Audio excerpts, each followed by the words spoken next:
pledge allegiance to the flag of the United States of America and to the republic for which it stands, one nation, under God, indivisible, with liberty and justice for all. Dear Heavenly Father, thank you for the blessing of this evening, for this new year, for this council, and for this new council. We just pray for your guidance and wisdom throughout this year, and pray for your hedge of protection and safety upon our citizens tonight with the weather, and just pray for everyone for safe travels tomorrow. And we just thank you for each and every individual in this community, and we thank you for the opportunities in front of us this year. There are many. And it's going to take a great deal of wisdom to sort through everything and to make sure that we make decisions that are in the best of everybody as a collective bunch and not just a few individuals. We thank you for all your blessings, for all your guidance and wisdom. In Jesus' mighty name we pray. Amen.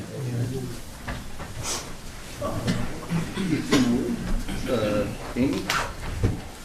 Roll call. Gary Elliott. Here. Bob Leahy. Here. Jason Berger. Here. Tim Rice. Here. Tito Frias. Here. All right. Trust everyone's had an opportunity to, well, first of all, we'd like to welcome Gary.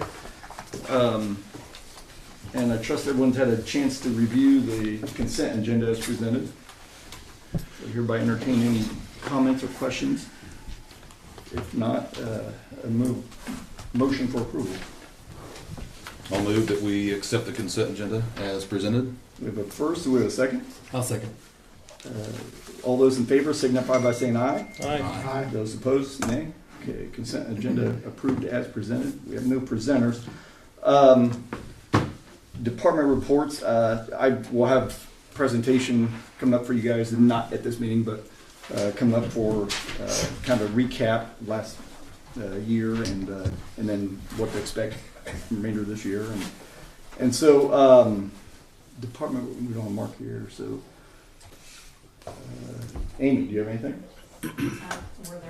There were a lot of claims because of the span of time. Any questions on that before we? A lot of what? No, yeah, you're going to be signing in a while. So,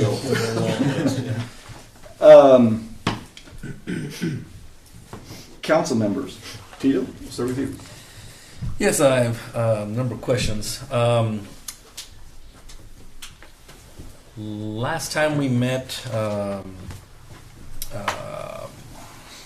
we had some prominent members of the public express their concern about the cost of the big ABM contract. Mm-hmm. And our consensus was that let's try to go ahead and see if there's an escape clause that I thought there was in there. And so can we have an update? Yeah, absolutely. Yeah. No, escape clause didn't apply to what we were discussing. So the way it was approved was the path forward for financing was approved or the project was approved if there was a path forward for financing that was identified. And so in review from the attorney and from Ryan and from their legal team, everything was as it was supposed to be. So I've got a bullet point listing of, because there were some miscommunications at that meeting in terms of what was said, and I will clarify right now.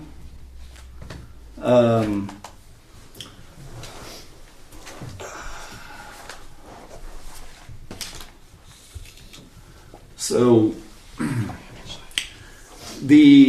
with over $2 million currently in failing assets, which consists of roofs, HVAC, you name it, and the fact that the county had already initiated an approach to capture solar benefits, and we had actually pursued the county 2 years back, not the county, the entity that works for the county, or not works for the county, but does the solar project for the county.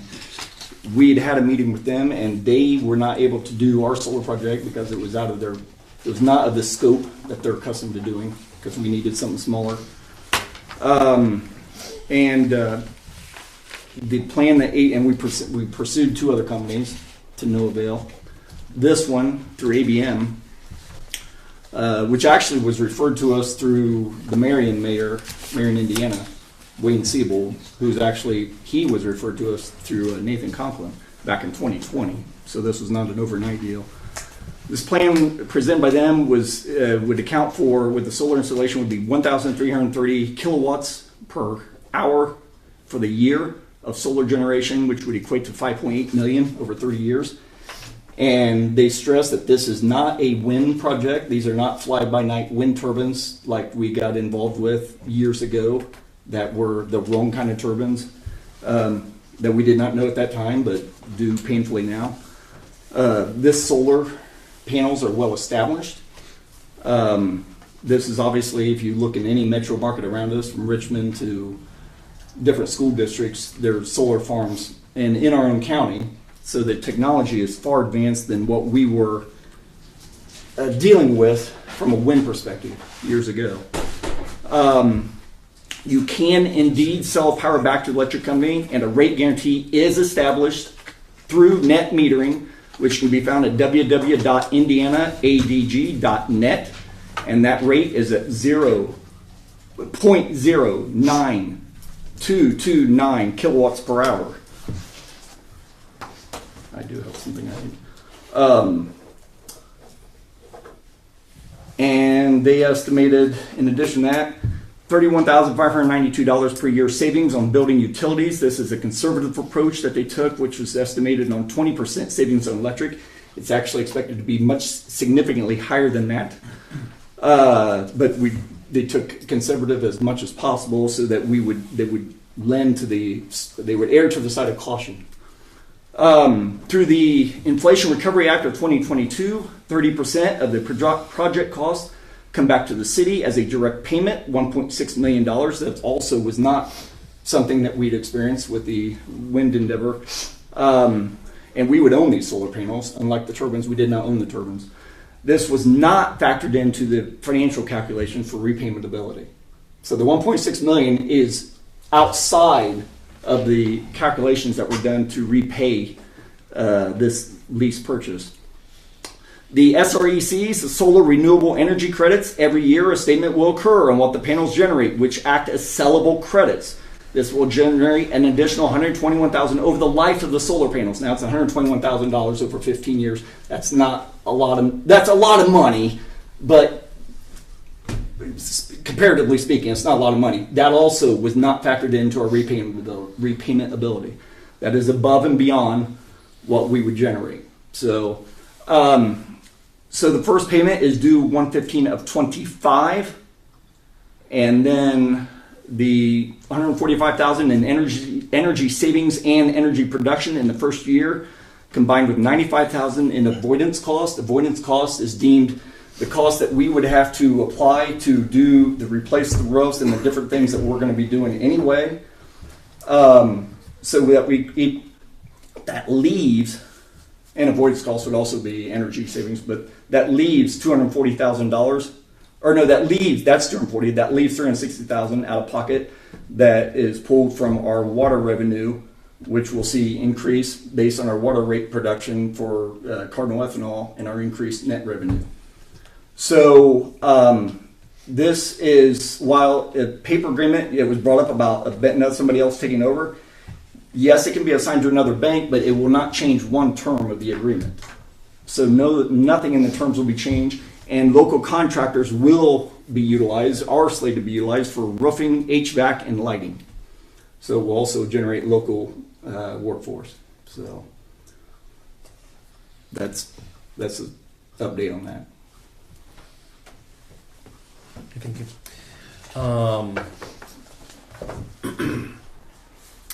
I was looking at the fund report, and I was just concerned because I see that there was a negative $2 million on there for Vision Corner. It concerns me you didn't notice a negative earlier in the year.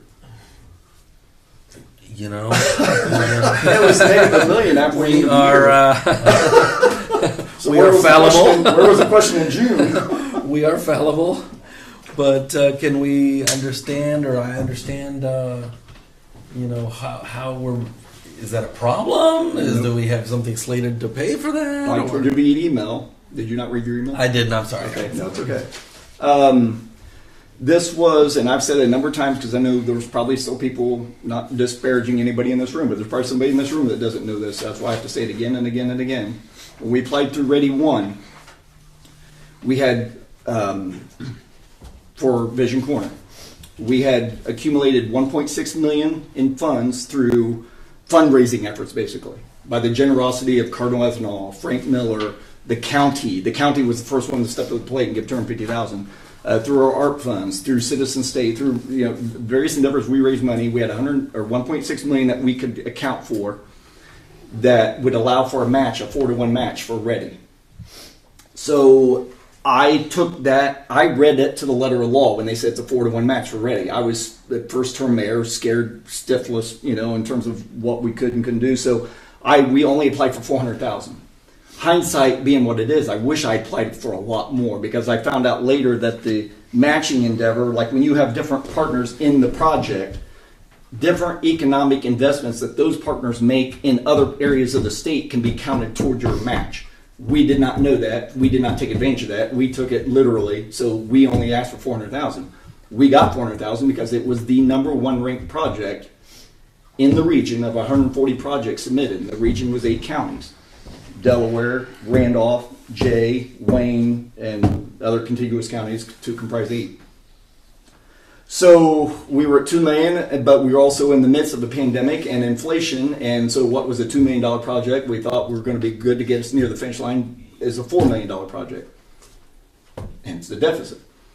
So, because they're mudding on the second floor now, so we're just about done. Where the finish line is in sight. So Ready 2.0 come out. And this is before we were we were probably 300,000 to 400,000 in the negative for Vision Corner account, but we were confident we were going to make that up through local giving. But knowing we weren't going to make it to the $2 million finish line, we hung our hats on Ready 2.0. Ready 2.0 was supposed to be announced at the end of this past year, giving us the knowledge that we were already at the finish line and could make the payment like we did the year before when we got the 400,000 at the turn of last year. We asked for $3 million. Vision Corner is in the top 20 for the region again. We don't know if it's #1 again, but it's in the top 20, and so it's slated for funding. The region is has actually asked for $75 million this go around instead of 50. The region only got $15 million last time, which Judd Fisher, is that right? Head of Ball Brother Foundation, but also significant in the region for the scoring. He took it upon himself to venture out throughout the state and find out, okay, why did our region not get the full amount? Because that's not acceptable. We're going to get the full amount this time. And so that is what prompted the delay in the Ready 2 process for our region, because they wanted to ensure that everything is vetted out. And we've had meetings they've had Ready 2.0 meetings in Muncie and I don't know, has there been anything outside of Muncie? I've been to Muncie 2 or 3 times for one. I've been to Newcastle twice. Okay, you've been to Newcastle twice. Muncie's been 3 times. Okay. And I got to sit on a panel, for what it's worth. I don't think I shared that with you guys, but I got to sit on a panel with the 2 other people for the region, and then talk about Vision Corner up to a big room full of people in Muncie, which is kind of cool.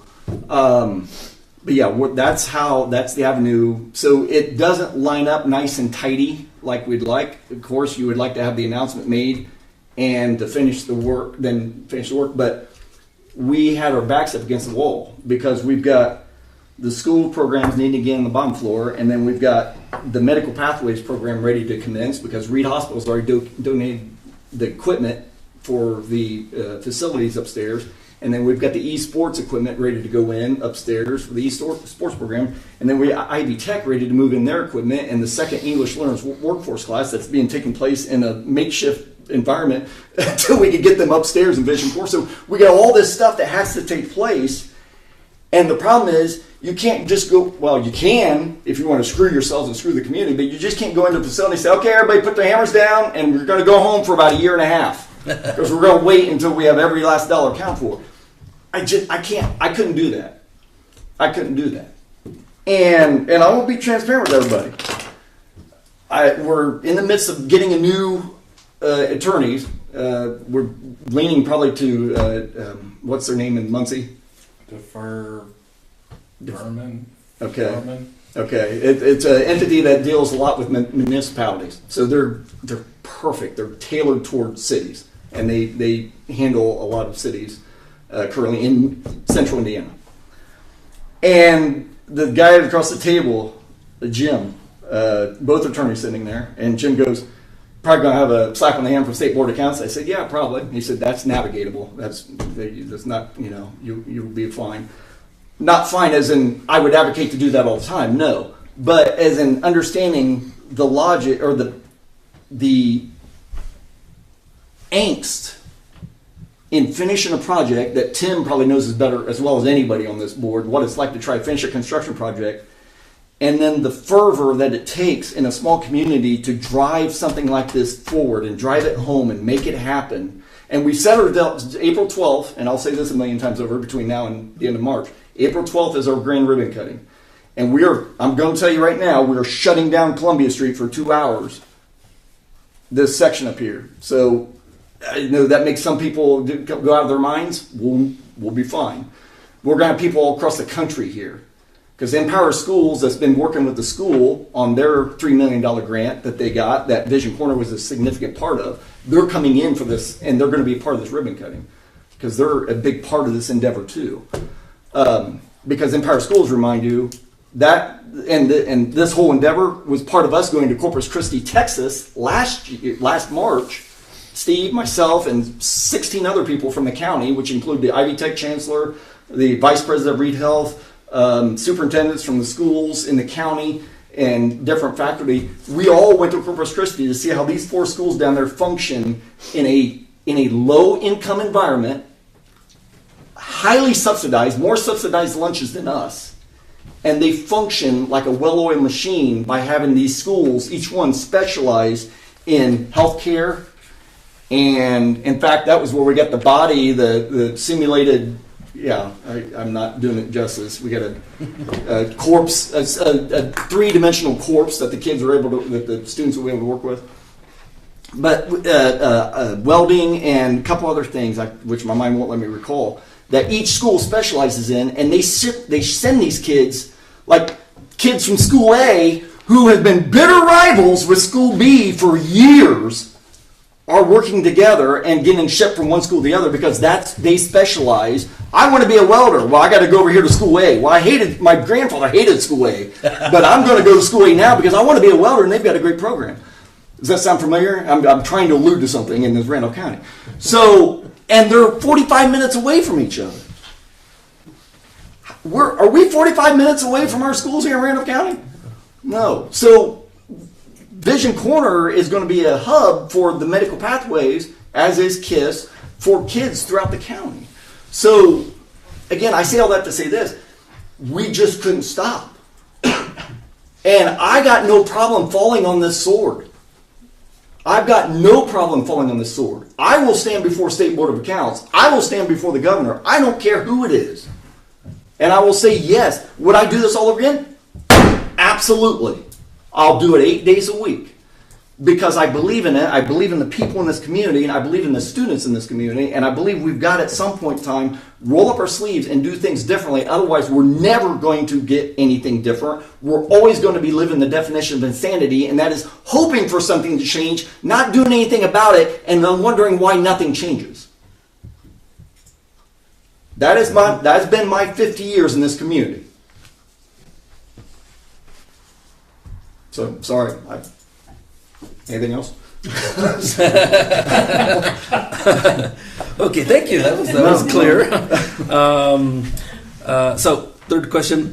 We all agreed. I think we're still on for the town hall meeting. Yep. February 10th. Great job, by the way, coordinating that. Oh, thank you. At 10 a.m. I think I still have a few more steps to coordinate because I wanted to know. I don't know if this is the forum to ask about that. If K.I.S.S can accompany us. Absolutely. Yeah, I think it's good because we talked, especially being February 10th. Yeah. In case the weather's bad, it's going to be good for people if they can't get out but want to see it, they can take part in it. And we're going to set up where they could communicate with us if they want to. Okay. Very good. And it's going to be in the community room? Yep. Can we get refreshments or something for people? Sure. What just- time? With what? Time? Oh, yes, time. What time? At 10 a.m. on Saturday, Saturday. February 10th. Now, someone on Facebook was saying, "Oh, they wish it was in the evening," but honestly, Then if you have in the evening, somebody's going to say, well, you should have it in the morning. My kid's got a ball game yeah, that we're evening. never going to get 100%, concordance. And again, that's where it's online. So if even they can catch if they're at work, if they could catch it online, or it'll be recorded. So they'll be able to watch it again, and if they have questions based on it, they can send the questions to us. Yeah. So everybody's going to have access to this one way or the other. In fact, is there a way for them to send questions before? Isn't there? They can email any of us. They can email any of us. Isn't the city website also has a question Yep. for us? So folks, now you know. You can send questions beforehand if you want. And we're going to have some presentations. Yes, yeah, because Mark Ader, I think, was saying that he wanted to have something to present. I hope I'm not throwing him under the bus. I could have swore he said that. Both public safety directors are waiting patiently to be informed as to the format of the meeting and exactly what's expected of them because they know nothing about the meeting. Well, then, I know Mark had said something about wanting to present because They're that was in communication with the two of us. They're Yes. both When his willing email. to participate, they just don't know what is going to be the format and what they need to have ready to produce. So you'd like for them to have like a PowerPoint that would go over Well, I mean, ins and outs? I think that's a good idea. I don't know what everybody else thinks. There's something that laid out. Okay, y'all, this is what we're talking about because everybody's going to be asking. Yep. Let's just. What are we proposing and what's going on? So for they have that clear already, and then people can start asking questions from there. They might answer like the first big bundle Absolutely. of questions. Absolutely. Just cut to the chase there. So do you think we need to maybe meet with them, with Eric and Mark? Well, I would be thinking that that's probably a good idea. That Sure. You go meet with them and explain what you're planning on doing. I don't have a clear understanding of how you're setting this town hall up. Is it going to be a council meeting? Is it not going to be a council meeting? No, it's not going to be a council meeting. Like in a council meeting, we talk, and at the end, everybody gets 3 minutes. No, this is going to be town hall where people, we present, so that because we're trying to inform the public. Decision-making meeting. Correct. No decisions. Nope. Yeah. I mean, people can state their positions and recommendations, and then Well, who are they stating them to? to us, the city councils of Indiana and Ohio, University of Ohio. Okay. Right? Yeah. No, it's Mayors fine. will be here. Works for me. So it's going to be, I would suggest it's probably closer to a public hearing format than it is anything. That's a good point. Maybe it's not, shouldn't be described as that, but at least the format's going to be closer to what you would consider a public hearing. That's a good idea. Which as a town hall, you need to have a basic structure to it. Yeah. And actually, I probably need a moderator, so maybe I'll have to And somebody outside of us. or Be yeah, neutral. yep, maybe. If you can think of someone who can handle that. Ted Leahy owes me a lot of favors. Oh. Sorry. Anyway, we'll identify someone maybe today. Okay, good. So I just wanted to make sure that everyone was on the same page on that, and then we'll just go forward with those final details. Cool. Okay. Awesome. All right, that was more than half. So I think for me that there were three issues to me. I mean, there's a lot, right? That were sort of hanging open at the end of last year, and that I'm hoping that we can, move towards prioritizing the resolution. So the first off, I'll start with a question on this one. What size of expenditure do we generally expect as a city council for the city to ask us about? Or when the city has a certain size of expense before going forward with it. It's the rule. Is it the rule to come to council and ask? I mean, I know we do that with the fire trucks and with the police cars and with this, that, and the other. What's the cutoff, or what's the limit at the dollar amount above which city needs to come to council? $10,000 is what? Yeah. Mm-hmm. It's been a threshold of $10,000 that can be approved by the Board of Works, which puts in the hands of the Brings it as city a manager, recommendation. but if the city manager is also basically conferring with the Board of Works, but yeah, it's $10,000 before. Once you exceed 10,000, and then there's some specific rules about you can't do things to cheat the system, such as break it up into parcels and so forth. If it's one ongoing project, you can't break it up into those. Right.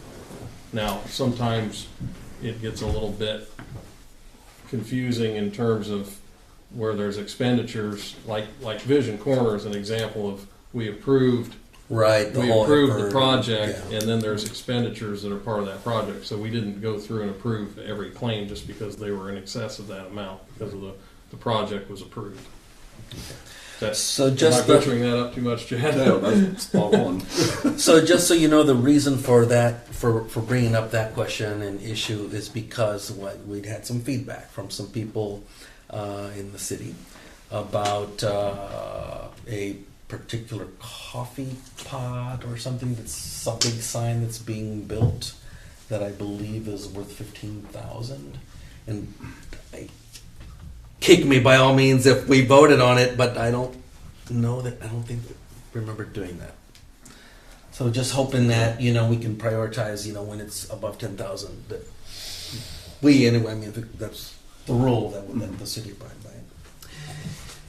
by. The second one is the Governor Gray development area. Because I'm, here as part of council, and when people ask me about this, so I feel embarrassed because I love the idea. I think it's an amazing thing for growth. For attracting residents, for increasing the tax base, et cetera, spurring investment in downtown and around town, and the whole city can only benefit from something like that going forward. But then I get embarrassed when I'm asked why haven't they started building houses, and so some people in the community have been asking questions or bringing up ideas like, for example, can we claw some of that back? Can we maybe just claw it back and then give him, 2 or 3 lots, and then when he gets in with those, give him some more so that we can have a little more, assurance that it's going to happen, because, people are going to get nervous, including me. No, that's fine. No, absolutely. That housing resource hub, they'll be here. It should be within the next 2 meetings. They'll be here to present, so they'll shed more light on that. So that land's actually going to be under them. Okay. So they'll help drive this forward. I mean, I understand the concern. I get it. Absolutely do. Not everybody's built of the same thread in terms of faith and confidence, and I understand that. I get that. Because when you get burned before, it's easy to to understand why you would be hesitant. With the increase, okay, thought that was someone's phone. Okay, with the increase in interest rates, I mean, it did create a lull, but we'll come out at it, and there will be homes there. Okay. There will be homes there. Okay. So it's a big old hang with them. So, but people have a lot more insight with the Housing Resource Hub, because that's the entity the county is turned to navigate housing development in Randolph County. Okay. And so, yeah. So, which mentioned before, that's a 501c3 that is going to help spearhead this. So, and that includes not just the ground itself and the lots, but also the acquisition of buyers. So that's the one thing we've been missing, is an entity to drive the sales. Yes. Yep. Okay. So, We've got the builder, but the builder's not not a salesman per se. And He's they're a probably builder. nervous too. So. He's nervous too because he's got a tax bill he's looking at. So don't think people can't think that people are off scot free in this. Okay. Good. Well, that's Because if we had it, we wouldn't. Yeah, that's one of the things that at this point, us having it back in our hands kind of negates the tax bill. Right. So I mean, it's I see. not all lost cause, but Yeah. at the same time, But- we want houses. That's why there's pavement and Yeah. concrete out there. And why we sidewalks. invested Yes, in we the got the infrastructure. infrastructure out there. We want houses. We have to have houses. Tito, and I don't know how you missed this conversation, but you guys moved forward on building this out. Okay, we built the neighborhood out, built the streets, the infrastructure, parceled it out, did all that stuff. After that process had already been engaged, Randolph County hired the Housing Resource Hub to come in and do a complete comprehensive housing study for Randolph County. So the delay is simply to allow that study and all of their information to be obtained so that we can take advantage of 100% of all the data before we put any houses in the ground. Ricky Ward is ready to start digging holes and pouring concrete any second we tell him we're good to go. Thank you. But That we was don't done want to well. make a mistake, so we are waiting to collect all the data so that we're building the right homes, the right neighborhood, the way people are envisioning modern homes and modern neighborhoods to become. So that's the issue. We're waiting on the research to be completed so that we can do the right thing. Perfect. Okay. My third and last question, guys. I'm not the only one up here. Is the issue of the businesses in downtown, whom we love, and whom we're happy to have and go to and buy from and everything. But a few of them are heavily subsidized by the city in an ongoing way. And That's not accurate now. okay, so maybe correct me if I'm wrong, but I'm seeing Redevelopment numbers. Committee just approved the lease for down here. So 215 North Columbia, which is Coffee Okay. in the Deli. So that lease has been signed. Okay. And so, yeah, That's well, a little bit. but I mean, they were paying utilities the last quarter last year too. So I mean, it's not been ongoing forever and ever. So yeah, the utilities are paid and by them and the lease. So, Okay. so yeah, so I mean that's So things are sort of getting there. right. Okay. Because my concern is And we're that still gonna the building. We still want to get appraised because it was suggested by Board of Works member. Get the buildings reappraised because there's going to be a different appraisal value after the work that's been done. yes. And then list them for sale. But you know that's all under the redevelopment commission, which is newly formed. We've got you guys voted on that for Yes. the members. So. Okay. So my main issue is okay. That's one, but my idea is like, can we get some sort of help to our businesses to help them identify a business plan or a financial plan that will allow them to be self-sustainable, wean them off the public support. And so I had a couple ideas on that one. I mean, I had thought about a consulting firm, but like I talked to a few, and nobody does that. Right. I mean, I've seen it overseas, but I don't see it here anywhere. But sure, someone at the business school at Ball State might be able. A group of students might be able to come in and do sort of brainstorming and analyses like that. Or we could form a temporary commission with some key business leaders here in Union City or around, or maybe together with Randolph County United that could do this kind of thing. Well, it's a chamber function by nature. I mean, a chamber helps supply, I guess I should say, guidance for small businesses. And we don't have that per se at the moment to my knowledge, with Randolph County United. I don't know. Do you know what it was? Karen, through Vision Corner, is in the process of bringing the small business Development Corporation from Indiana over here, and we're in conversations with them about them opening up an office inside Vision Corner with Karen. So we're already 5 steps ahead of you on that whole conversation. But to add to that, though, you had a great idea with the college. Michael Burayidi, Burayidi is his last name. I'm sorry, Professor Michael. He's a professor of urban planning and Department of Urban Planning that Steve and I met with at the College of Architecture and Planning at Ball State.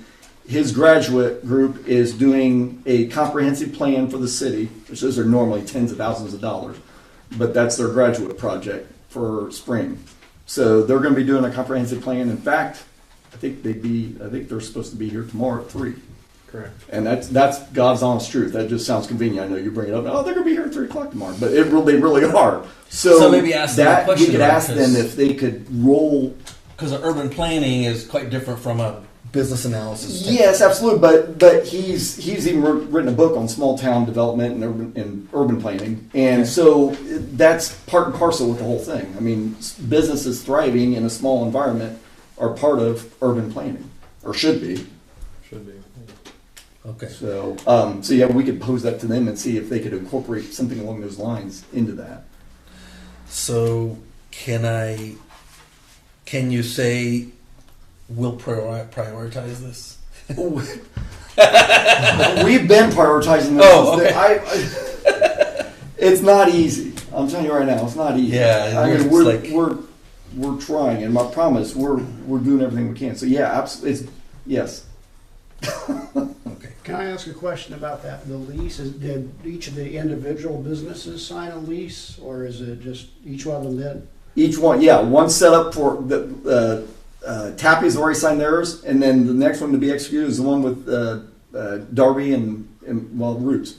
Okay, So, and they'll be for the same amount because they've each got adjoining spaces. great, So in the middle space is actually like shared space. good, okay. So, Okay, that's all. no, appreciate it. That's all I have.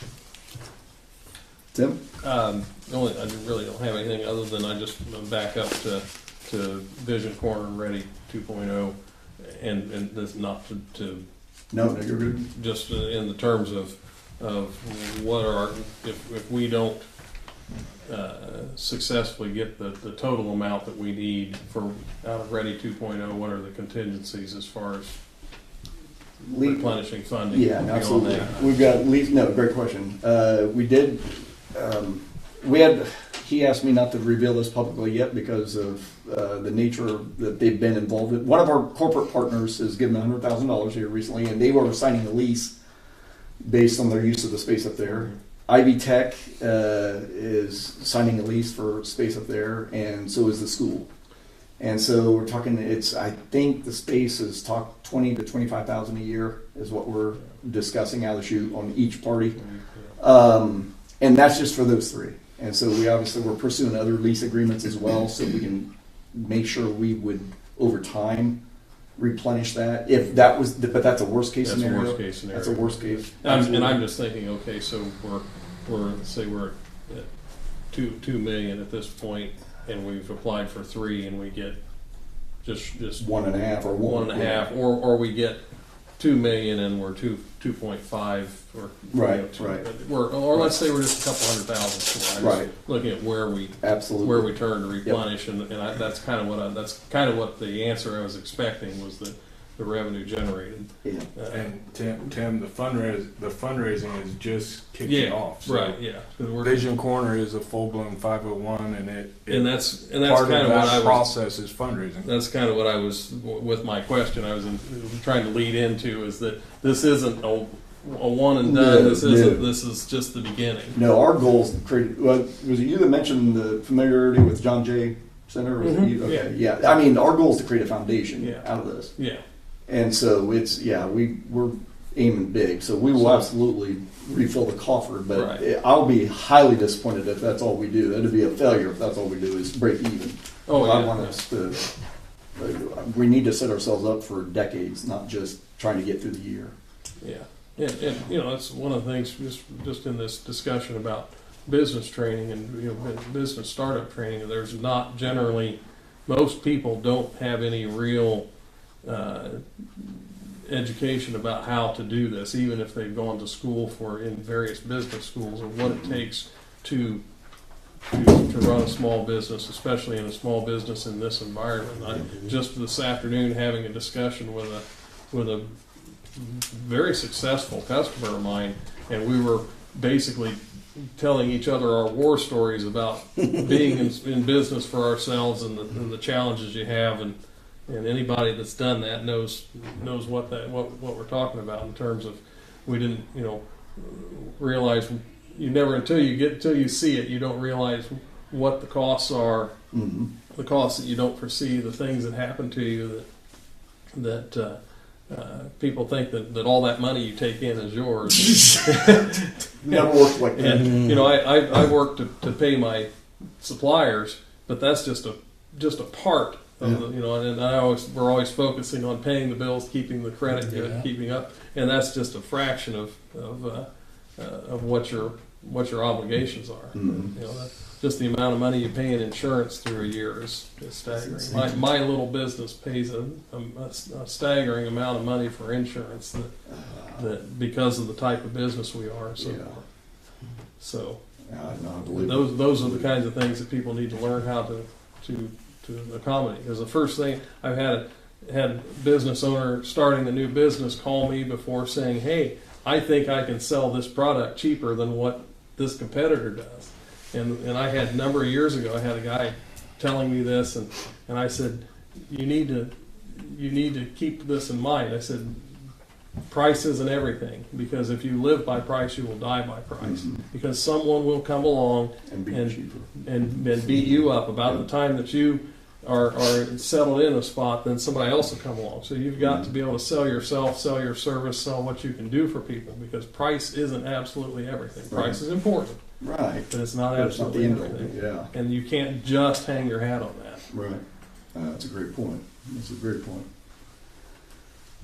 Anything else? That's all I have. No, appreciate it. Jason? Nope, I don't think so. Bob? I didn't have anything. Okay. Well, you did have the area planning meeting scheduled, so Yes. yeah. Next one is Mid-February. February 20th. Is that right? I'm looking at that right? There's one for there's two separate meetings on different days. I think the top one is not the area plan. Area planning, war zone. Oh, okay. Area planning is actually February 21st. Sorry, I was looking at, okay. So February 21st is the next meeting. Thank you.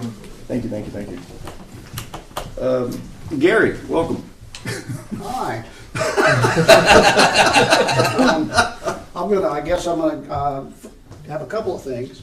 First off, I'd like to thank whoever was the opportunity to go to Indianapolis. Tina and I went to the council training last week. That was very interesting. The mock council meetings were really cool. So just want to say that real quick. I do have one thing. I presume this is where we do it at, so if it's not, let me know. I had a downtown building person wanted to know if there was a possibility, and it kind of ties into what you said about in April that you're closing the street, which is great, but they want to know if there's a possibility that there could be some kind of phone system that automatically calls the downtown corridor whenever the streets are going to be closed. That's a great. So that, it's because they're not on Facebook, they don't pay attention to social media, and then the last car show, they had an event, but they didn't know there was a car show, and the street got shut down, and then their event was. Yeah. So if we could just have some automated system that whenever we're gonna have a car show or a Heritage Days or whatever, a couple days ahead of time say, hey, the streets are gonna be closed during this time, these are the streets that are gonna be closed, and then it just goes automatically out to all those businesses. I think that's a My suggestion is just to use one call. One call, you can list the numbers and or put the everybody and make sure they're listed. But if you're talking about those street closures for events like that, what's the hurt in running that through one everybody? Call, you can tailor it to the streets, can't you? Well, or can you? All like red storms. Yeah, like that. But I was like thinking, however that works. I inform, think there's something that's inform all the citizens of those events. Yeah. Is the one call, is it based, do you have a rate differential though? if you send it to just a fraction versus the entire community? We used to. It was based on the numbers Okay. that we dialed, but I'm not sure that hasn't changed. That's been a few years since I've actually even looked at that information. Okay. Yeah, I think that's a great idea. It's a great idea. If Just it's to help with the communication. feasible, if it's not prohibitive as far as cost. Yeah, that's what I'm saying. If there's a rate differential, that way we're not calling people at the edge of town. They're like, why am I getting a call about, I know that certain numbers can be queried out because the Code Red system too, like emergency services, you can query down to a street or a geographical location. So we can figure that out. Okay, cool. Or a list of numbers, if they had like, a list of phone numbers.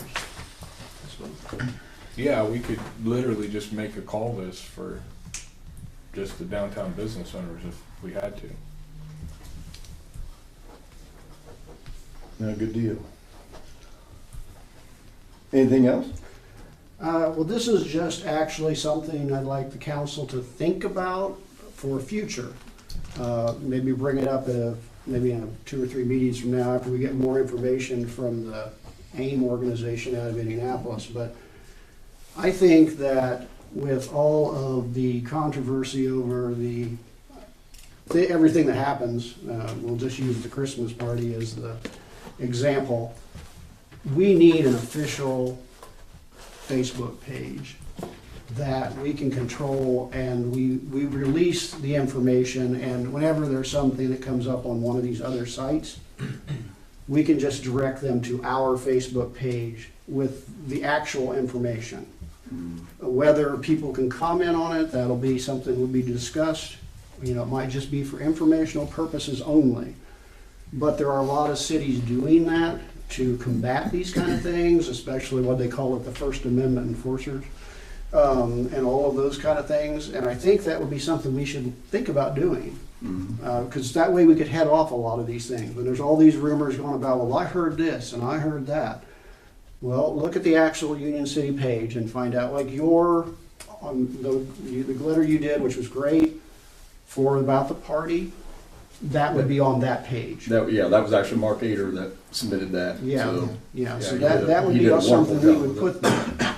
So, like I said, I don't want any, we can discuss it, but I'm just saying, this is just something for future. They're supposed to be getting Tito and I some information, more information about different policies and how other cities are handling it.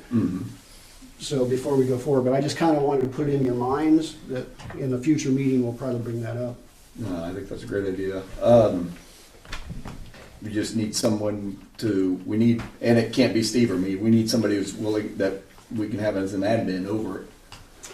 And Sure, yeah. I actually think that all the council members should have the ability to be admins. I'd be totally fine with you five being the Yeah, admins, but but you need to have checks and balances over each other. Because watch out for Tito. I didn't say that.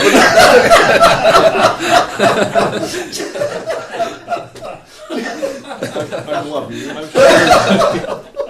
I'm sure there is a way to navigate this, but one of the things that's been brought up, and as he brings up the First Amendment auditor type situation, is that some types of public pages like that, or government pages, that there becomes the question of, if you allow comments, or if there's comments, then you can't edit comments. Right, So That's right. So I think you get into a situation where I don't know what the possibilities are, and how other people are navigating that, whether they're making it where you're not able to comment. They're doing it based on very strict policies.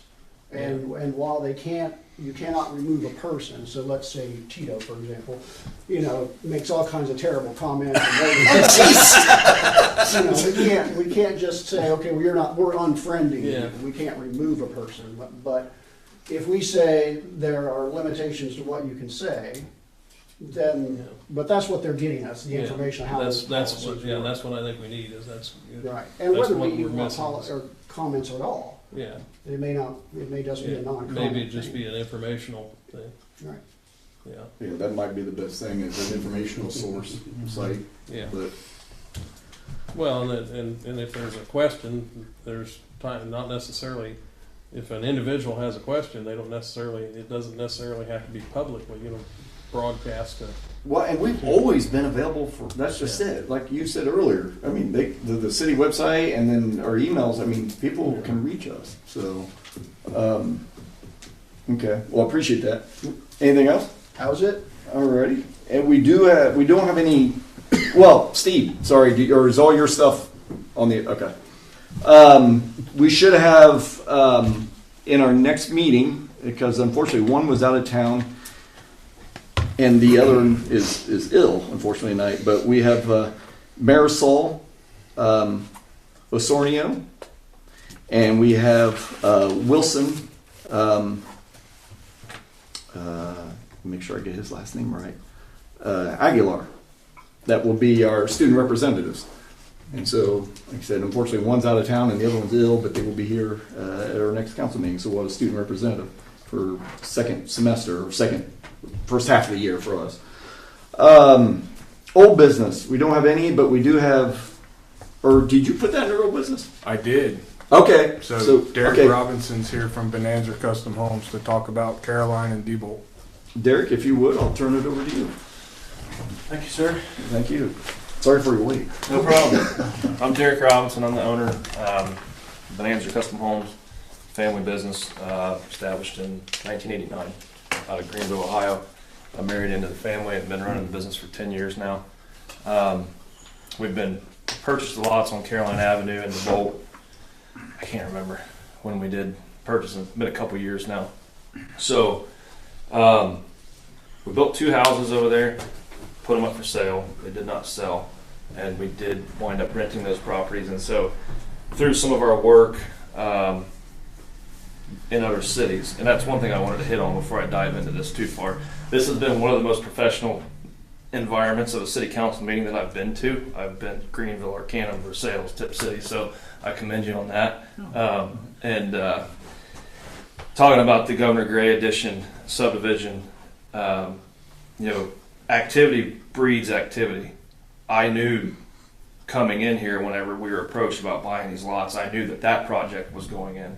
I knew what the city of Union City had been doing, as far as investing in their infrastructure, investing in their buildings, investing in everything. I knew that, and my father-in-law, who's Chuck Bonanza, just never invested his money in Union City because of the return on investment not being the greatest. But it drew my attention whenever the opportunity came up, and so housing, that forecast for housing is strong. I'm on the board for the Western Ohio Home Builders Association, and the economists are projecting 2025 to 2030 to be some of our strongest years. And it sounds backwards because of what we're seeing with interest rates and whatnot, but what they're telling us is we're going to see a tick down in interest rates. The folks who have stayed in their homes because of their lower interest rates, their families are growing, they're outgrowing their homes, they're relocating for jobs, they're going to be forced to purchase new homes. And the supply is still down in relation to the demand. And we're seeing that everywhere we're at. The custom home building side for us is busier now than it's ever been in my 10 years of doing it. I've got more projects in the ground. I mean, I'm in Lewisburg, Brookville, Covington, Greenville, Arcanum. I've got more projects in the ground right now than I have ever had at any one time in my 10 years. So I feel like the future's still strong for the next 5 to 10 years for home builders specifically. And that's why we're continuing to invest here as well. So getting back to those lots specifically over there, we purchased those. 2 of them built as spec houses, did not sell. We did rent both of those properties. We had just finished a project in Greenville on the old South School they tore down, and we built 7 duplexes and 2 single family homes, so 16 units on that property. We sold 6 out of 16 units, and we retained the rest as rental properties. Every unit that we build as a spec house does go up for sale, and if it doesn't sell, then we're a rental management company. We have about 160 rental properties as well that we own and maintain. So we're not a home builder that can't just absorb, that inventory if we have to. We don't want to. It's not the best rate of return. But we also are to a point where a lot of our inventory is aging, and so we're selling off a lot of our older inventory and just investing. Even though it is a lower rate of return, we're in the second generation of this business, so we are at a point where we can go for the lower rate of return for longevity's sake, for the future generations. So that's one of my focuses. Two focuses obviously is the custom home building, because that's the avenue that I have, to generate the cash flow to do the investing. But then also building a business that's sustainable for my kids and their kids to come, so they're not dealing with 200-year-old houses. So with that being said, we finished that project in Greenville, and we felt like, well, duplexes are probably where we need to move to on Caroline Avenue to maximize our opportunity to get the cost down, whether it be the sale price or whether it be the monthly rent. Those two houses over there are renting for a sizable rent, well over $1,000 a month, and I don't know that that's sustainable either. I don't know if there's a big enough pool of people here that make enough income to afford that rent.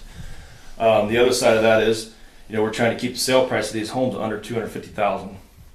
If you do $250,000 on 30 years at 7% interest, it's $1,668 a month before taxes and insurance and utilities. And the median household income here is about $36,000. You can't, it's not affordable. So that's why we went to planning and zoning and said, hey, let's reevaluate this. Maybe we need to appeal to a different client base. So they approved it, with the exception of one. I'm not holding that against him at all. I just wanted to, I don't know him, but I'm sure he appreciates that. Because everybody always gives everybody a hard time here in your chair. That was an interesting meeting, but and I was not expecting the pushback. So I'm not deaf to what people want, but in that particular meeting, what people want is they want Union City, Indiana to be the same as it's always been. That's what I heard in that meeting. They don't want growth. They don't want their property tax value to increase. Those are some of the things that I heard. Well, unfortunately, if that is the way that the city's going to stay, then it's just going to cease to exist over a period of time. So cities like yours need people like us to come invest our money into your city. So in the meantime, we did get a custom home sold there on the end of Caroline Avenue, and it's about 80% complete. We'll be closing that house on, I think I just set the date with the bank today. It'll be March 8th. Cool. Good job. We have kind of backtracked a little bit on the multifamily because we did get that sale, and we feel like we have a little bit of momentum with that sale. And so we are going to start at least 3 more single-family homes this fall or this spring on those lots. I do still want to rezone the lots to R2 so that we have the flexibility to change. If this next batch of houses doesn't work out, we're putting a lot of money in the ground, and we need to make sure that it's sustainable cash flow wise for the long term. So we've made a decision though that we've invested what we've invested so far in Union City, and we're going to just go ahead and push through with the project that we had originally planned with the financing that we had put in place, and so that's all still available and ready to go. So right now my plans are 3 houses this spring, 3 houses in the fall, maybe 1 or 2 in the summertime. We've got 9 lots left to build out. There is an issue with one of the lots on the corner, so that would be the southeast corner of Caroline. The buildable space is like 35 feet, 36 feet in width. I do have a floor plan that will fit on that. So I'm probably not going to go through the process of replatting all of that with the intention of starting 3 houses this spring. But again, I would like the flexibility to change if those 3 houses wind up being rental properties as well. I would like the flexibility to change. We did take a bunch of trees down over there to clean that up, and then we're going to come in and pan those lots off and get them to where the driveways aren't going to be quite as steep as what they are now. We're going to build a mound across the back of those lots. I foresee that probably only being 3 or 4 feet tall with the dirt that we pan off. So we're going to get that done whenever the weather's suitable for that. So anyways, a little bit about us and our company and what we're trying to do. But I appreciate working in a city that wants us here. I'm not used to that. As far as open arms with people, every city needs homes. And a lot of cities are not open to doing what it takes to make it affordable with today's build cost. So you guys, I've worked mainly with Steve, but you guys have been great to work with, and we'll see if we can't make a go of it here on the rest of the project. So Congratulations, though. You just sold too. yeah, that was a little bit of a relief to get something sold. So, but again, I think we can sustain it. Even if they wind up being rental properties, there's still going to be value added to the city of Union City because of the income that it brings in, the property value that it brings in. Absolutely. And we're not building just, well, because we would retain the rental properties as owners. The maintenance of them, they're going to be maintained. They're going to be taken care of. Well taken. It's not like we're selling them off to other investors. So, anyhow, any questions?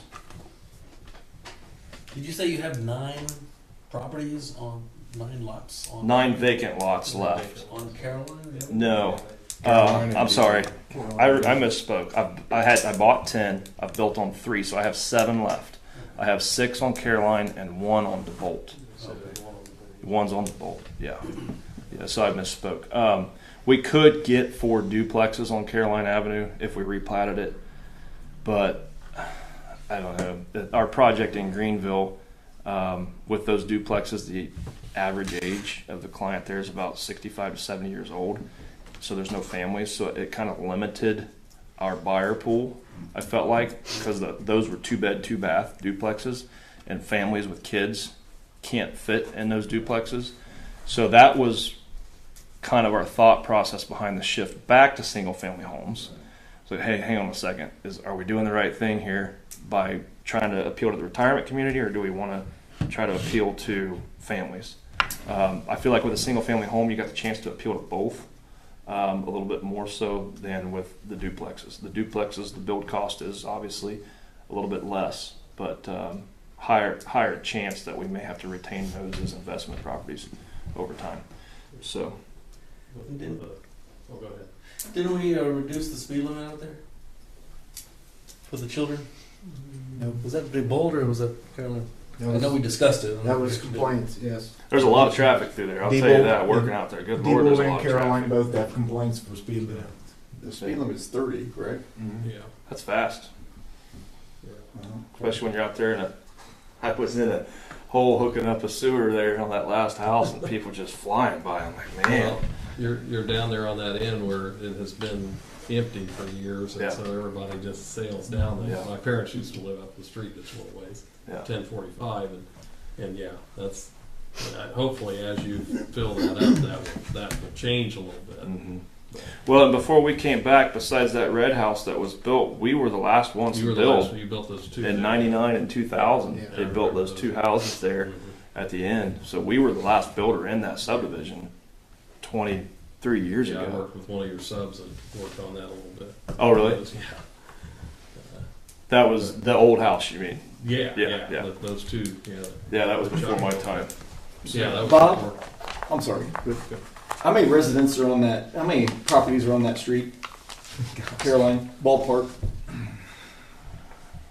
20? 20. Yeah, something close to that. If whoever's wanting the speed limit dropped, make a motion or not make a motion, have them state what they think the right figure is and grab 15 signatures from residents down there. Because if the majority of the people on that street want it slowed down, we'll slow it down. We But could do 40 because Diebold too, so we could get. oh, Yeah. 40, I'll tell you about 40 miles an hour. Yeah. Wait a second. We're going back. I like this. Okay, yeah, no, that's fine. There's more But houses on Diebold than there is on Same Carroll. way, same thing. Yeah. Because the bad thing is sometimes you hear from the person who's upset, but maybe there's 15 others like, no, I don't want it slowed up. So if the majority, we live in a democracy, if the majority want it slowed down, we'll slow it I down. think it'd be beneficial. I mean, Okay. it's busy back there for sure. I 20's wouldn't, fine there. you know, Yeah. I don't live there, but 20's fine. on So the they can go, streets. if You they're don't good need- with 20, you get, It's not enough distance that driving faster than 20 mile an hour makes put it. it in the hands of the people. You Yeah. can- go to the people that were against me being there and tell them it was my idea.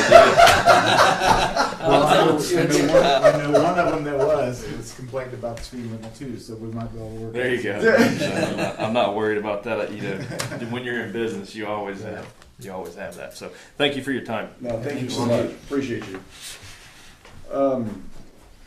All right, next item up, Resolution 2024-R-01, which is transferring funds within budget classifications for increase or decrease purposes. I don't know if you want to speak to this at all, or just, Well, Jan said to make sure that you realize, you know, this is something that is done every year. It's pretty much following up on the budgets that have already been passed, and it's just pretty much kind of shuffling the funds around within each specified fund. Does anyone have any questions on that, or? We've done this every year since. So it's not a net increase. No. It's a reshuffling. Reshuffling It's basically the a funds net zero. within the same funds that was approved Yeah. previously. And that's because we have different staff and everybody's. Well, so No, what's the reason? no. You Not create necessarily. a budget and then you don't. Adjust it. Okay. Well, you didn't need that much Then for you lights or may something. spend. Oh. You spent more on copy paper than you did Yeah. last year. You know? I mean, that's a little bit of a misnomer in terms of amounts, but still, it's just, same point. Yeah. you're not going to predict how much you're going to spend on some items. So yeah. I would hereby Is that enter, what, is that what oh, this sorry, is? Is that what this is? 24 yes, yeah, our, Okay. yes, correct. Resolution. So I would hereby entertain a motion for approval. I'll move we approve resolution 2024-R-01, resolution of the City Council of Union City, Indiana, transferring funds within budget classifications for increase, decrease purposes by title only. First way to say it was a mouthful. I'll second. Bob second. Amy, if you would, roll call. Vote. Gary Elliott, Yes. Bob Leahy. Yes. Jason Berger. Yes. Tim Heiss. Yes. Peter Freeze. Yes. And then ordinance 2024-01, and this is an ordinance amending the salary ordinance, first reading. And I believe, Amy, this is what you sent a correction on. Is that I correct? did, yes. Yeah.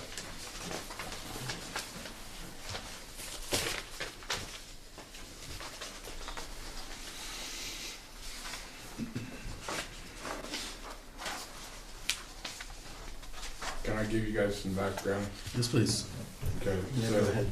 so this is simply an increase in pay for our police department personnel. There is no increase in budgeted dollars. This increase is simply coming from things that the new administration has cut out of the operating budget. So we are granting them the ability to manipulate their budget to better serve the police personnel and do away with some luxury items or some items that the new administration identifies as can be cut back. So there is no additional money being garnered in this raise. And I need you to pass it as an emergency so we can pay our personnel this right away. The other thing that it does is it changes the emergency services work period from 28 days to 14 for their overtime calculation. It doesn't, it'll affect a little bit more on the fire side, the overtime calculation. It really won't affect the police calculation at all. Any questions? If not, I would make a motion, or I would entertain a motion for approval. I will move that we adopt ordinance number 2024-01, ordinance amending the salary ordinance on first reading by title only. We have a first, we have a second. Oh, second. Second by Jason. So who did we have? First was the Bob. First was Bob. Yeah, and the second was Jason. Do we need to suspend? Roll call vote. Yeah. Oh, we got roll call. Yeah, we gotta make sure it's unanimous. All right, Gary Elliott, Yes. Bob Leahy. Yes. Jason Brewer. Yes. Tim Heiss. Yes. Peter Frias. Yes. We do have a unanimous approval. I'll move we suspend the rules. We have a motion to suspend the rules. Do we have a second? I'll second. All those in favor of suspending the rules signify by saying aye. Aye. Those opposed, nay. The rules have been suspended. I would hereby entertain a motion on second reading. I move that we adopt ordinance number 2024-01, ordinance amending salary ordinance on the second reading by title only. That's Bob again. We have a first, we have a second. I'll second. And Tito with a second. If you would, one last time, roll call vote, please. Gary Elliott, Yes. Bob Leahy. Yes. Jason Brewer. Yes. Tim Heiss. Yes. Peter Frias. Yes. All right. Regional detention pond. And this is where your fun starts, so I'll turn it back over to you. Yep, so,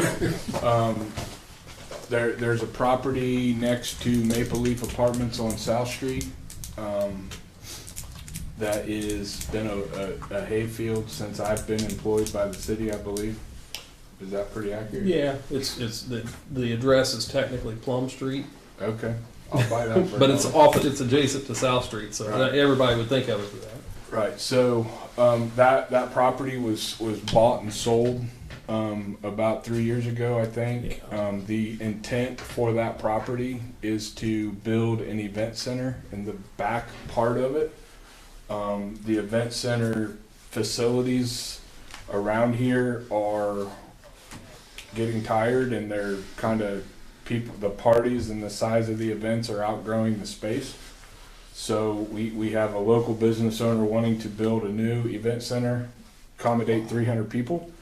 And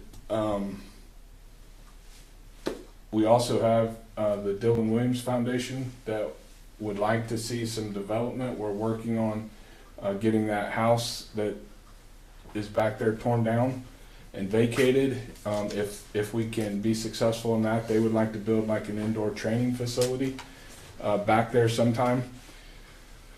All that being said, there's a requirement to build this structure of a detention pond, and the gross estimate to build the detention pond is about $250,000.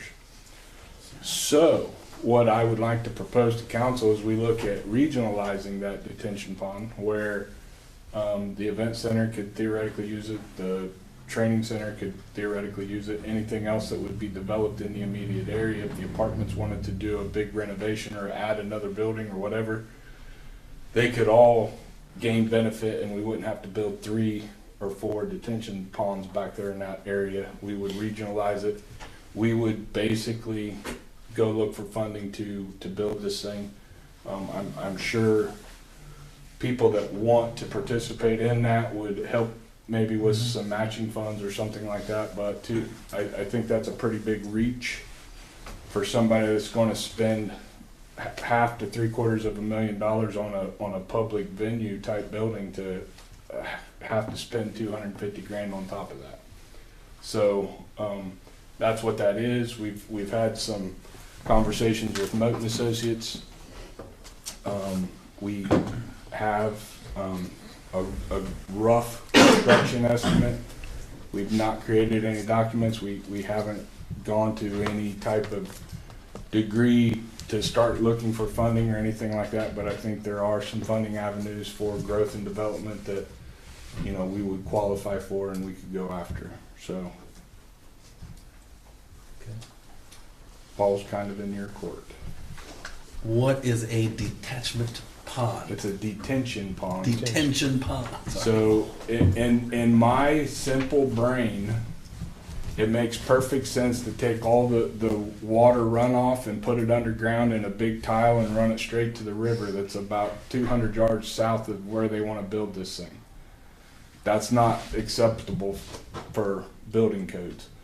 So they're gonna dig a big dry pond, and all the stormwater, all the runoff will go into there, and it'll be released to the river at a much slower rate.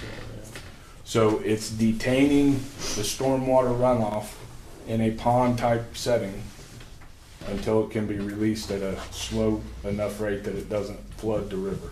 And the catalyst that drives that is the fact that you're gonna create a combination of rough surface and hard surface for parking and so forth. Correct. It's going to, the speed of the runoff change, the same amount of water obviously falls on it, it's just the speed of that runoff that can create issues with coming off as quickly as it will compared to just on the natural ground. So it comes back to an economic development plus for the city. I think if we built something regionalized, I think it may spur additional growth. I think that's always a better thing for the community than doing nothing. So it would be something that I'm asking for your permission to start moving it into a PER and looking for funding. That's the way to go. What do you mean by regionalized? Meaning more than just one person would have access to using it. So there's this body of water, and there Not would a be body, this. it's dry. It's dry. It's dry. Mhm. It potentially can have water in it at times, but it's basically dry. Probably like in the spring or in the summer mainly, maybe winter time too, but Yeah. it wouldn't be full of water all the time. No. Yeah. So what do you mean by use? I don't know. I just don't get it. Sorry. What do you mean they would use it? Like, I mean, who?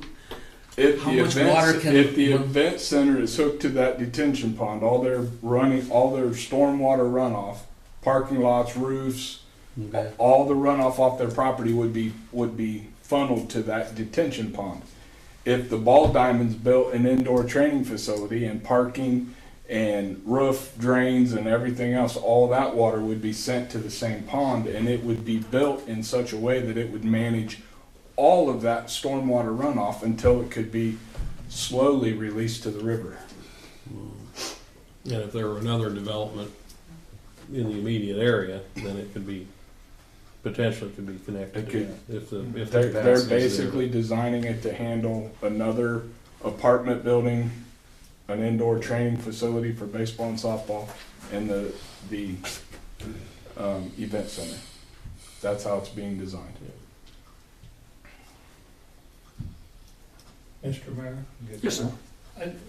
Tito's having trouble understanding what the retention pond is. Yeah. You're familiar with Greenville and how that road goes past Lowe's and goes, Whirlpool. that huge area where you see reeds and after a rain, you'll see ducks down there. Well, that's serving about 4 or 5 different entities.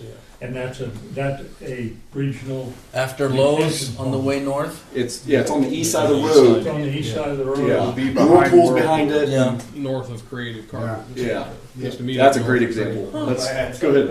Yeah. No, it's, Every structure that's designed has to have stormwater runoff retention. So like my neighborhood in Arcanum that I developed has a detention pond. It's dry 99% of the time, but when you get 3 inches of rain, That's where it is. the streets used to flood. Well, the detention pond, then all the water goes in the detention pond, and then there's a small outlet tile.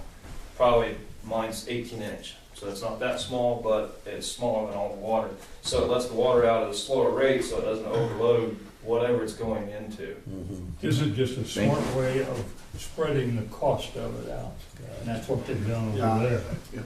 We made a mistake, when they developed down here on 32, where Napa and all those are, all that runoff we started having problems down on Flow Street and down on South Street because all that water rushed down there because we didn't have a detention pond put in. Yep. So it's smart. Thank you, guys.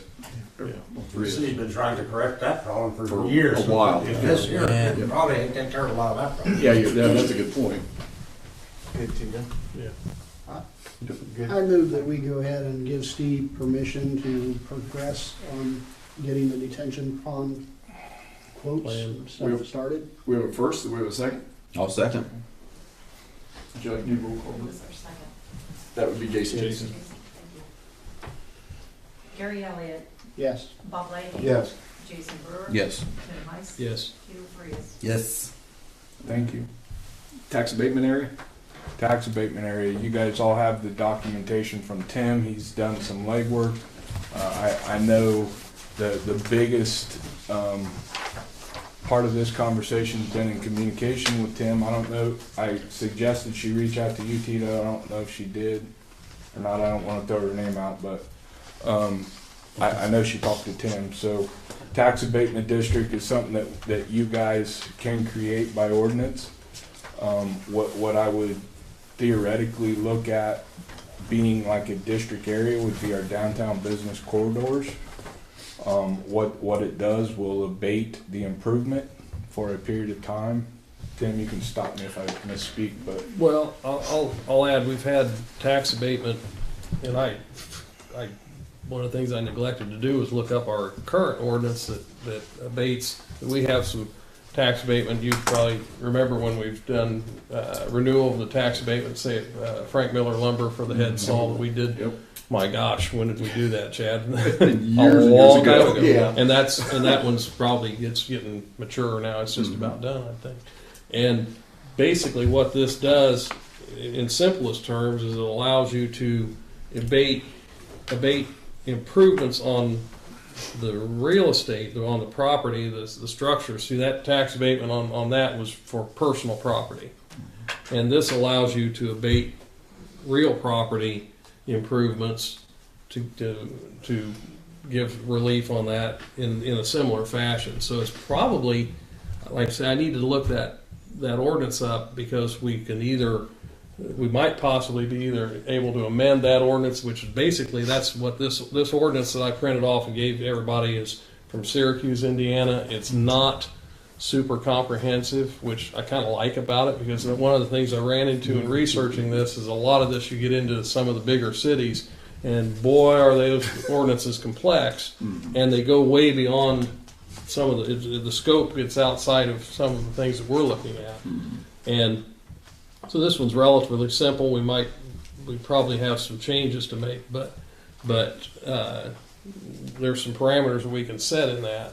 And I'm not as well versed as I'd like to be on this, but it gives us the opportunity to give that kind of abatement based on you can use based on jobs created and or jobs retained, various other factors. But it allows, and it may be something as simple as paving a parking lot that was gravel, where it's going to. And basically, the parameter though with this is that you take the base assessment before the change is made, and then the assessment after the change is made, and then that's the amount that's going to be abated for the prescribed period of time.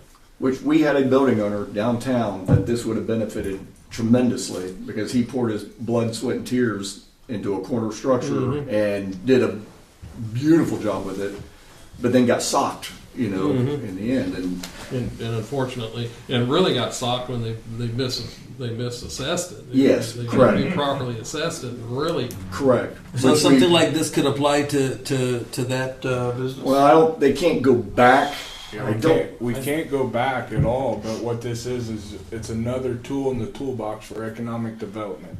It'll be paired side by side with like the facade grant, and if we can get more and more of our property owners to keep investing and updating and improving their buildings, and we can find ways to benefit them on the backside, 50% up to $10,000 for their improvement on the facade grant, abating the improvement on their property taxes and things like that for a period of time, then they're quicker to recoup the money that they've invested in the properties.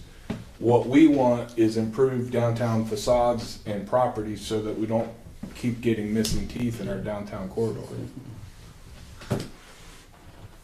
Derek, I don't mean to put you on the spot, but I guess I am.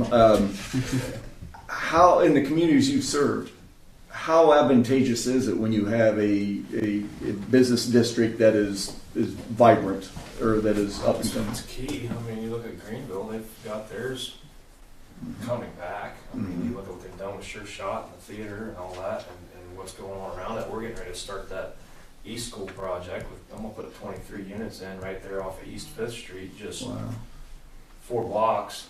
But in this also, I know that you're talking about your downtown business district, but with the Governor Gray, I mean, you should consider, in Ohio, they call it a CRE for residential, but my subdivision in Arcanum, they had a CRE in place for the same thing for the improved value. So all my customers in Arcanum on 38 building lots are paying 50% of the property tax on the improved value for the first 5 years on a new home. I mean, that took the taxes from $4,200 a year to $2,500 a year for new home construction as well. So that does promote that kind of growth too. But yeah, to answer your original question, it's hugely important. And Thank you. you know, to take Derek's point on that with new homes, one of the things that is in the IC code on this is that there are, you have to account for bonds and so forth, like in TIFs, if you have it, so you have to be able to account for that. It has to qualify through that, which means that's telling you that yes, you can use this type of thing in a TIF district, that's so long as you're able to service those TIF bonds. Okay. So if, for instance, Governor Gray, if we had parameters within that we could give relief and still service our bonds, Still meet the bond requirements. Gotcha. And so forth. Now, that's an oversimplification. Yeah, no, but I get where you're coming from. A long shot, but right. Yeah, Indiana's totally different than Ohio when it comes to that, but there's ways to do it. Yeah. I have it in Arcanum, and then the city of Greenville did it on that old South School property too. Okay. And it's a great it's a good selling tool. Yeah, absolutely. I sell all my own houses. I'm a salesman. I bid it. I design it. And when I tell people that, I'm like, oh wow, that's a lot of money. You know, it's a good selling tool to get people to come. And when you're selling a new home, that's that few years helps people get over that hump of a lot of that adjustment that they have with the extra expense. Right. There's lots of extra expense when you're doing that. So what do you guys propose as next step then? I'm proposing that they tell me where they want to create the district, and then we'll work with George to create the ordinance to get it passed, if they want to do it. I personally want all the tools I can put in my toolbox to go help these businesses. So do you guys have a framework of that in mind, or would you like to propose that framework at the next meeting? Tito, just to bring it up, Steve was asking for, to what would define the district, the parameters or the boundaries. So I asked council, do you guys have something in mind, or would you like to propose a boundary, an area, if you will, for the next meeting? I think we need to work on proposing that. Steve and I have had some discussion about it, but we've not sat down and drawn a map. Mapped it out. Yeah. And one of course, we were looking at the person that requesting us to look at this is on the south end of town. All full disclosure, I don't have any foreseeable intention to ever using that for my business. Because just getting that out there right now. Just get that out there. I don't expect to benefit from this in any way, shape, or form for my family's business. But I appreciate you sharing that. But at the same time, the spirit of this objective is if it would prompt you to do something, the community benefits. I mean, you get an abatement on the improvements, but you're still having to make those improvements. But you see what I'm saying? Yeah, and if I had a substantial increase in my business volume and I needed to build a new storage building or something, this could be a great tool. Right, exactly. So I mean, at least that generally what I need, where I'm doing things is in maintaining the property status quo. But if I had a big expansion, this would be a big help and a big tool to. Take advantage of it. Exactly. And but to clarify, it's not for me. Yeah, but at least that is available, for business owners like I think the the downtown area should be encompassed in that, and some other areas, and we need to look at some area that has potential for development, but. Well, would you guys be willing to, on your own, if you need like an aerial printout of the downtown or the surrounding, not just that, I mean, the hub of the community. If you guys need a printout of that, let me know. But look at one and start playing around with it. Okay, where it makes sense. I think that, and the other thing is, I don't think we can just encompass the entire city in it. They've kind of frowned. Yeah, yeah, absolutely. And it's just Right. like some other things, and just like But it's TIFs gotta or be anything else, specific. it needs to be districted. Right, absolutely. Yeah. How does something like this affect sort of revenue versus expenses? Like The taxes are still, whatever the taxes are now, you're still drawing that. This would be improvement. It doesn't this would be affect. on new things that It'd are be being, new, okay. yeah. So it's just a matter of you're going to have a deferred time before you start collecting taxes. Right. But it doesn't affect current collections at all. So in other it words, gives more opportunity for would-be investors to get it up and running. Yeah. That's where it has a similarity to a TIF, is that you're Yeah. not. It's you're not giving. You're not. Well, actually, TIF you still collect the revenue, but in this and that, you just don't collect the revenue on it, but you didn't have it before. So Right. you're incentivizing that, and then eventually you will collect the revenue once the abatement runs out. similar to TIF in the sense that the greater payoff is in the long run.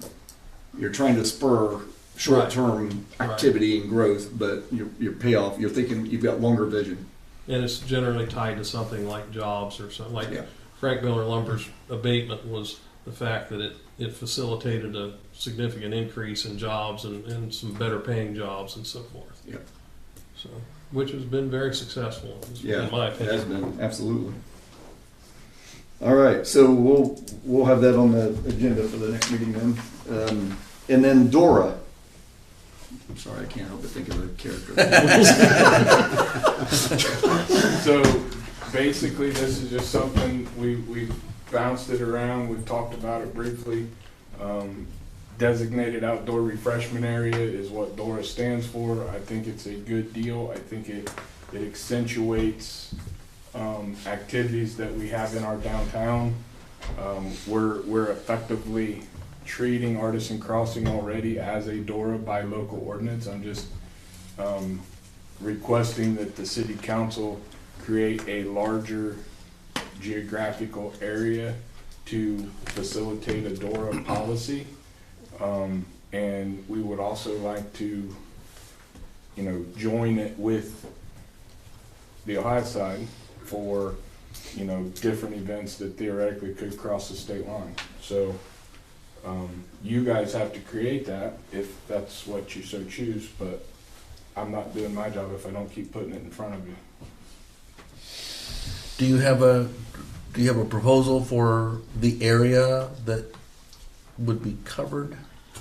I know exactly where I would do it, but it's kind of in your purview to tell me where you want it done. I know what I would do, but I'm open to suggestions. Right now, we have a pretty finite space of Artisan Crossing. This is something that I if it's me running the show, I would be asking for citizen input or for business input.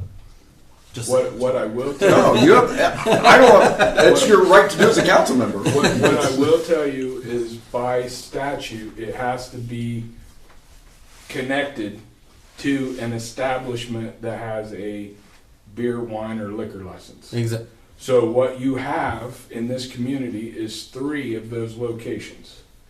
And it would make sense to me to definitely connect all 3 of them. I sure as heck wouldn't want to connect 2 of the 3 or 1 of the 3. I would want them all 3 connected. And then I would run it Columbia Street, I would run it down Pearl Street theoretically and join it with Elm Street, and I would at least run it to Buckeye Beer and Wine on the high side. But it's your guys' decision to tell me what you want to do. We need to facilitate it getting to state line. Is what Correct. We need. It's up to Union City, Ohio to build it on their side of the, but Right. getting it to state line makes sense. But we really need to get it to state line for them to connect to. My thoughts were obviously Artisan Park, north to Oak Street, which I don't. How do you have to encompass? If you can't call, it has to encompass the north side of Oak Street. I don't know how you draw that map if you have to draw it back into the back of the what lots. I would propose is the same thing that we are discussing for creating as an art district. Mhm. So I would work from the depot on Howard Street, Mhm. basically up to what would be the alleyway where the elk sets, Mhm. across to Columbia, down Columbia to Pearl to State Line, and everything north of the railroad tracks. Can I make a comment? They did that in Greenville 4 or 5 years ago. It's been wildly popular. I assume it's the same thing where you have to have a specific cup. It is Yes. exactly Yep. the same thing. Yep. Indiana's just that far behind what Ohio's doing. So I think it stimulates the activity, like First Fridays Are you and including the Legion? Yeah, the Legion would be Yeah, we connected have to that. Because you actually have 4 liquor licenses here. Yeah, we do actually. Well, that's a Well, good point. actually, there's 5 because you got the VFW out VFW. Yeah, but by you're, the park, but yeah, they're way out there. I forgot the Legion. Thank you, Bob. Yeah. Well, do you, I'm trying to push it all, but I want to make sure you guys feel good about the area you propose. Are you willing by the next meeting, first meeting in February, to have a designated area in your mind to bring to Does the meeting? does anybody have any questions about what Dora actually is? This isn't falling down open container all over town.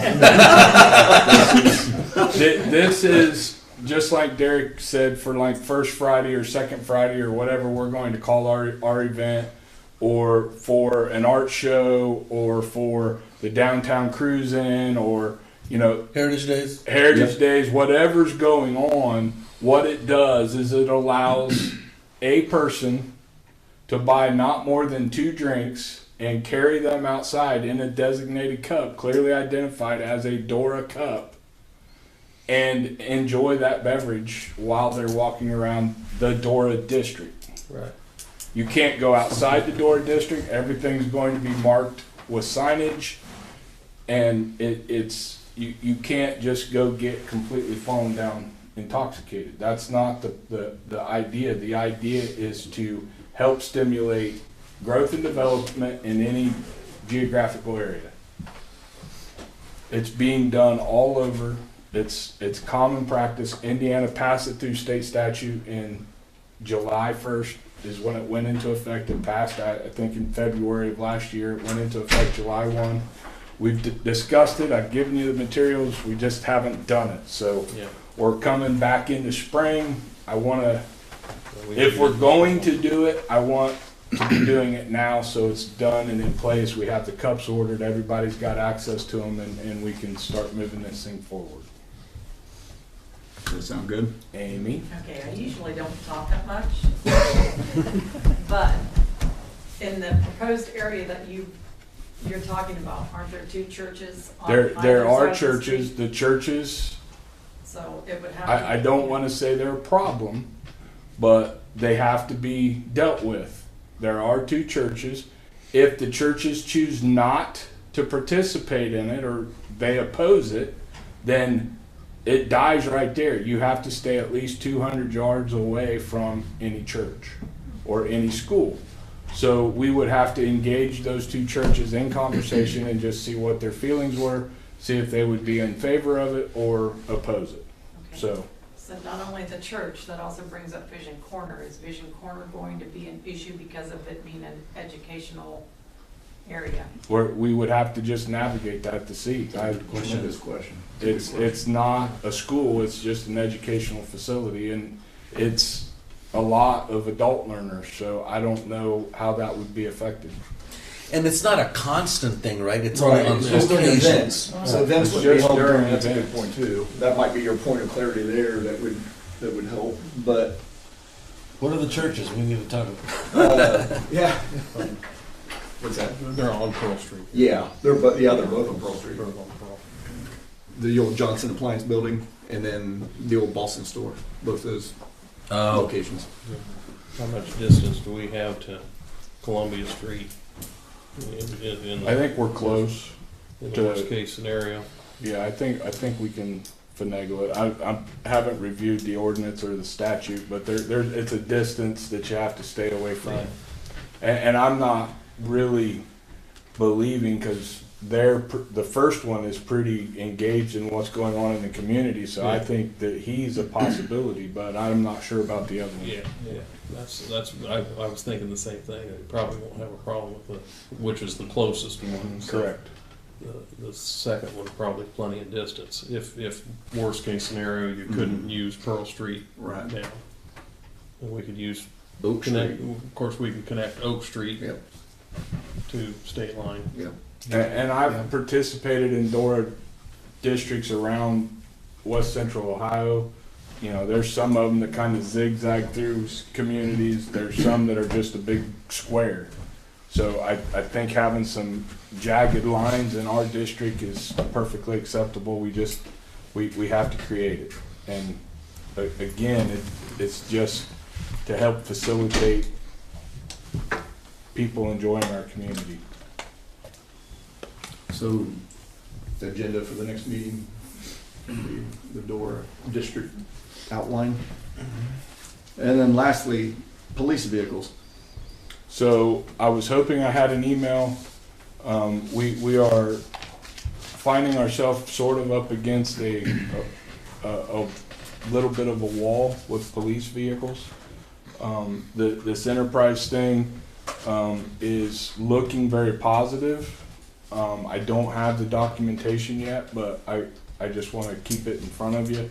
What I think we're looking at potentially doing is kind of going through the process of like ripping the Band-Aid off and getting phased out of our operation the 2015s, the 2018s, the 2021s, and then the used Chargers and the used Tahoe that we had to buy because we had stuff broke. Primarily because currently we're grossly upside down in equity, and our payments, especially on the Chargers and the Tahoe, are kind of high because the interest rate's high. I think the enterprise deal is something that we could get rid of all of that, flip our equity position, and Mark's already found the money already in his budget to make the payments, and in 5 years trade those vehicles in that we're proposing that we look at buying, and have about $72,000 of guaranteed equity in those vehicles, if not more, to go towards the purchase of the next fleet of vehicles, which in theory we're once we start this process, in theory we're reducing the cost of the vehicles that our police officers are driving. So I think there's value in it. It changes the process of the way we've done it in the past. But I think we're going to need to do that because we're upside down in the cars that we've purchased, and they're starting to nickel dime us. So I think it needs to be looked at. I'm just literally waiting on the documentation to present it to you. So please know that that's coming. Okay. All right. Thank you. Any visitors wishing to address the board? Okay, I've got one more thing real quick, Chad. Okay, So, sorry. I meant to say this earlier. So, Chad mentioned that we're getting ready to work with Ball State on a community project. They sent an email earlier this week, or tail end of last week, I think, Thursday. And just interesting, the information that he sent in this email, and he sent it for a very specific reason. You know, people think our community is a dying community and there's nothing to do here, and people are negative and they're not progressive thinking. But he's drawing attention that since 2020, building permits issued in Randolph County, specifically to Union City, in 2020, 56, 2021, 74, 2022, 79, 2023, 89. That's a pretty direct trend that our community is starting to move in the right direction.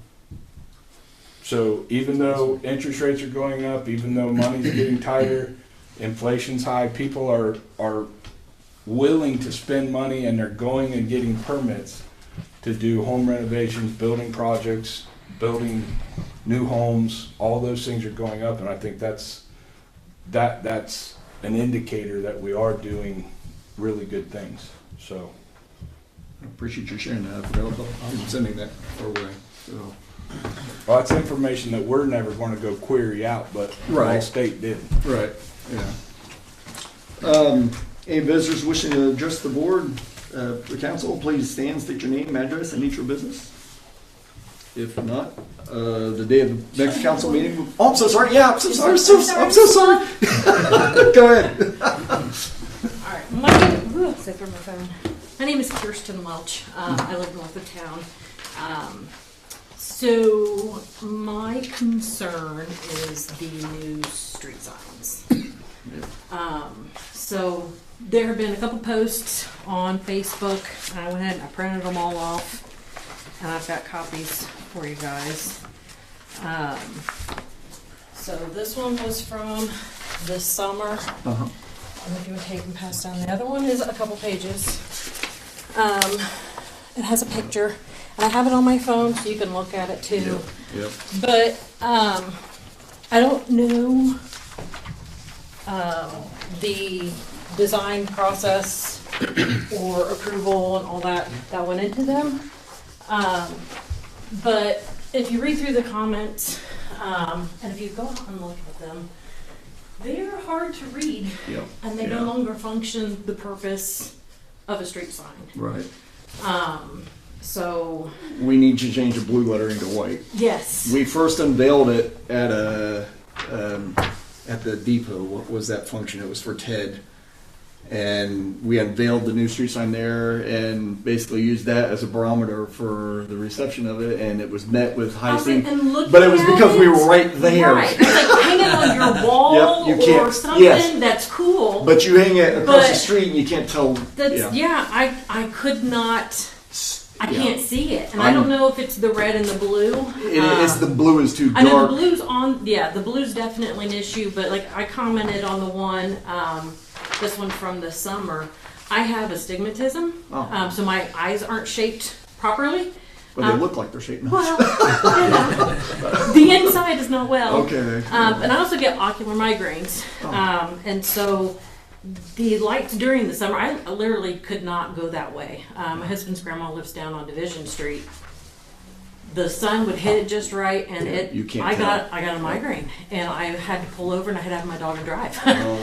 Oh. And so during the winter, then when it's dark, you just can't see it. Yeah. But I know someone else had commented with the red and the blue, with people that are colorblind, they can't see that You either. can't make the difference out. Yeah. And so I was just, I get it. It's like, you see here in the sign coming in, the welcome sign, it's big, you can Yeah. see it. And on the railroad, it looks nice, but Yeah. the little sign, like, I don't know what needs to be done. It needs to be or white. What? Yeah. But We've already made that correction, and Okay. the next batch of signs will be white lettering with a blue outline Outline. around the frame of Thin it. blue. Thin blue. Basically reverse. It'll what it still is. be red, white, and blue because that represents our community, Right. but it'll look different on the next. It round actually be of signs. visible. okay. So we're so And then what sorry. about the reflective part? Because it's different than a stop sign. It was just the way that the sun hits those compared It to a is- stop It is sign. not any different at all than what the stop Is it? signs are. They don't. It's made by Cleam out of Cincinnati. It's the same company that makes our does. stop signs. It's the same reflective It's that's that been color on scheme. all of our Maybe. street signs. It's just a different color is all it is. Okay. And it's new. So And it's we're- new. We will slowly fade these out, Okay. and we will probably try to do some kind of, I don't know. Maybe put white on over the Well, letters. that's why I wondered whether we could retrofit. That's a good thought. That's a good. We can buy just the vinyl, we don't have to buy the. Let's do that then. Let's do vinyls over these new, because these need replaced too. Because that's not going to serve you any good. The other No. signs are fixed. And these are still these are still the same. So I was driving, bought something off a lady on the rummage sites, and during the day, I can tell where I'm out on some of them, but then I was at my husband's grandpa, and I was like, there are no more streets, and I have missed it somehow. I'm so sorry. One of we'll get it fixed. One of the things that happened a number of years ago, and I couldn't tell you how long ago, but working with the street department, the reflectivity standards upgraded quite substantially to where the new standards are a lot higher. And the unfortunate thing is my wife has ocular migraines periodically, and while she hasn't had an event with these, I know what she goes through, and I can see that, and that's kind of a problem, that some of these signs they're a little too reflective. Yes, it is. And I know sometimes on the highway you can run into that where some signs just blast you with with reflection. Well, Yeah. thank you, Kirsten. Yes. So appreciate that. Yes, thank you from a lot of us. Well, that's why I put, because I thought, is it just me with No, weird it's not just eye you. things? And so No. I put it on that one Facebook page, and I was like, okay. Yeah. And there was a lot of feedback. Yeah, I'm with you because I'm the same way. Because I take Division Street out to the park and do the lights, and I can't see the sign unless I'm like 5 feet away from it. I can read it. I try to pretend like I don't know the street name, and you can't. Yeah. So, all right. Next council meeting will be Monday, February 12th at 6 p.m. and Board of Works will be that same day at 9:30 in the morning. I would hereby entertain them. And don't forget the February 10th. Oh yeah, February 10th. Sorry, February 10th at the community room will be the joint hearing meeting for Indiana-Ohio collaboration. So I would hereby entertain a motion for adjournment. So moved. We have first, we have a second. Second. All those in favor signify by saying aye. Aye. Meeting adjourned.